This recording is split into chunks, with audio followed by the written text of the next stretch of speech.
In the chemical engineering department, we have had a huge amount of excitement and enthusiasm in several areas, and our research portfolio has grown significantly.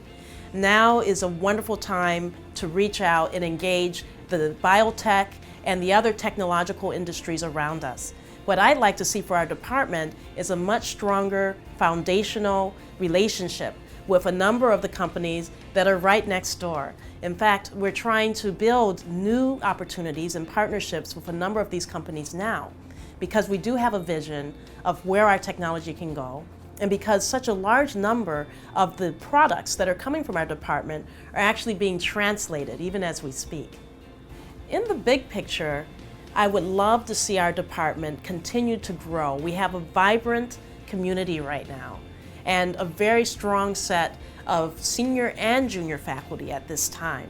I think this is a wonderful time for us to establish ourselves not only in the areas in which we already exist, but to look outward and to see how our tool sets can apply to some of these broader but very important areas that are going to become important in the future. Since I started my lab, my research interests have continued to grow. When I was a junior faculty member, I looked at fundamental properties of polymer materials, and I looked at how we could assemble them. But in doing that work, I always had a strong interest in how we could manipulate electrons and ions inside these thin films that we were assembling and generate something interesting. And in that process, I met several excellent collaborators. We began to work on batteries, we worked on fuel cells, we worked on a range of different solar applications, and I had an extreme amount of fun examining how we could design polymer systems in those areas. However, I had always had a very strong affinity for the living cell and how materials can interact with cells.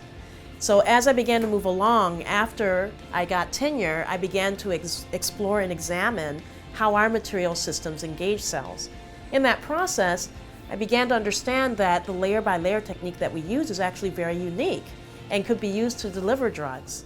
And in that process, we began to move more and more toward biomaterials, so that now my laboratory is primarily engaged in the biomaterials space as opposed to the energy space, but we've learned a huge amount from both areas.